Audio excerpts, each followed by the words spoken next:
It's easy to become good, but becoming great is tough. Good morning, sir. Actually, we are from PIM, Postgraduate Institute of Management. We have a subject called Leadership in Management. So, for that, we have to do a small project with discussion with a leader, successful leader, to get to know about their leadership style and the journey. So, throughout this conversation, we will have some questions to ask from you. So, shall we begin then? Sure, go ahead. Okay, so first of all, we would like to know about your early career experience throughout this period that shaped your leadership path. So, how was the journey so far, sir? Okay. So if I total up the total career, it's come to 35 years. This year we completed 35 years. Simply because I started at the age of 19 years. I started early as 19 years as a medical representative.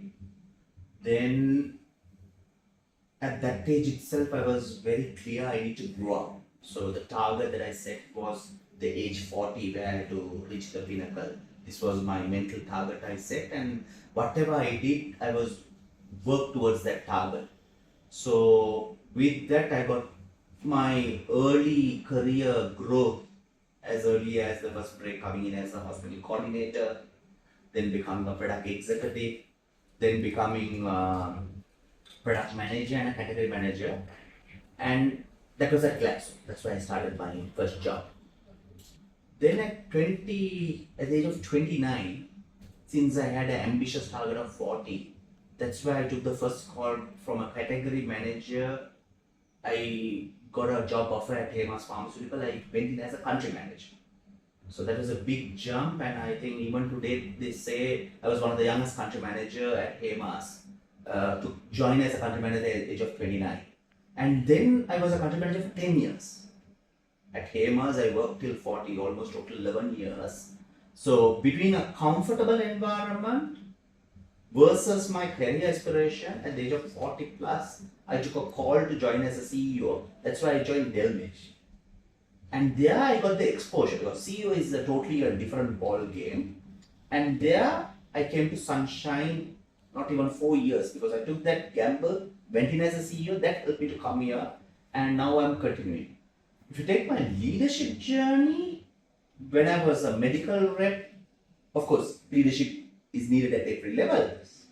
What is expected when you are a medical rep to a category manager, when you are a country manager versus a CEO is completely different. But then with the responsibility coming in, that shaped me who I am today. Okay, nice. So, as per your understanding about yourself, how can you describe your leadership style? There are some leadership styles. So, how do you deal with people, and how do you describe your leadership style? Okay. So I will leave out the first 10 years because from 19 till 29, there was the leadership skills were not much tested because I didn't have a team under me. So I got my first team when I became a country manager at 29. So first time I had a team, and on one side I had to manage a team, and the other side I have the overall country responsibility for sales and whatever related to sales. At that time, I was very aggressive. Some call me I'm like Hitler, very autocratic. So this was my leadership style, simply to get my task done. I had a target, I had a revenue target, I have an annual target. Simply to get, I had a very autocratic style which I maintained there. But then when I at 40 plus, when I went in as a CEO, I had 100 plus staff. Most of them were senior than me. In their job function, they were senior as well. I had to change my style based on that skills, and also I had to handle a large team. I can't go and do everything and every functions there.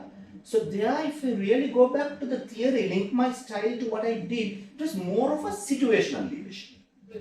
Based on the team, what they need, I had to simply facilitate. So that's how it shifted. So I would say 30 to 40 to 50 was a situational leadership. 50 plus, now I'm on a mode where I need to develop more leaders and support more. If I link to theory, if you read concepts like servant leadership, I don't know whether I'm a servant leader, but my intention is to serve the community, serve the staff, to give back more. So that has been my style. So 30 to 40 autocratic aggressive, 40 to 50 situational and more assertive. Now it's simply to give back. So this is how that have been my leadership style if you link to the 3 decades how things are going. It's like a people-oriented one. Of course. All three are people oriented, only thing I adapted different styles to achieve my task. Okay, so the other question is, how do you motivate your employees?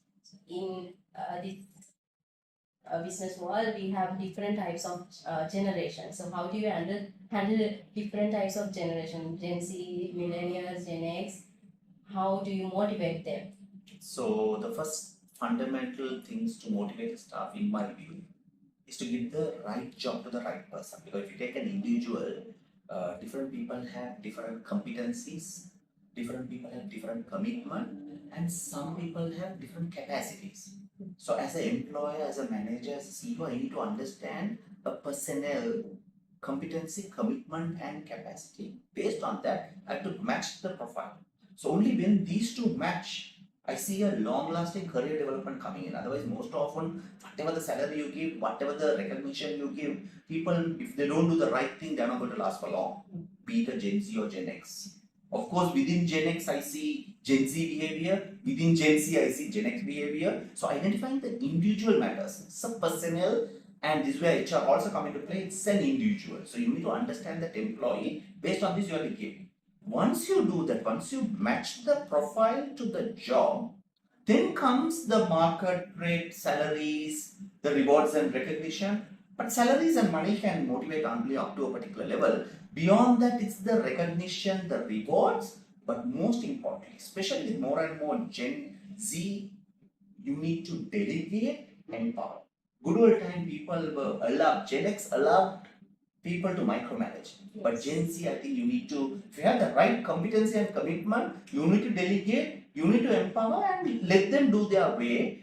And all you have to focus is whether the results are achieved and a good review. How often you can have on the review, you can decide. That's one way, I think that's the best way to motivate and achieve both the goals, the organization and individuals. Great. So, what has been the biggest leadership challenge so far in your life, and how did you overcome that? Always the challenge is not the environment or the recession or not the outside events. For me, always the challenge is managing people. Yeah. Because it's not yesterday's person who is today, it's not today's person who is tomorrow. People keep changing, the thinking change. So handling people had been the challenge for me always. It's not the outside environment. So hence understanding a person and motivating what matters, that had been the challenge and continue to be the challenge, whatever the position or wherever. So I would say managing people, I will reiterate by saying it's the people who make or break organization. If you have the right people, if you can manage them well, the external, whatever the environmental volatility we may have, they will overcome that. Okay.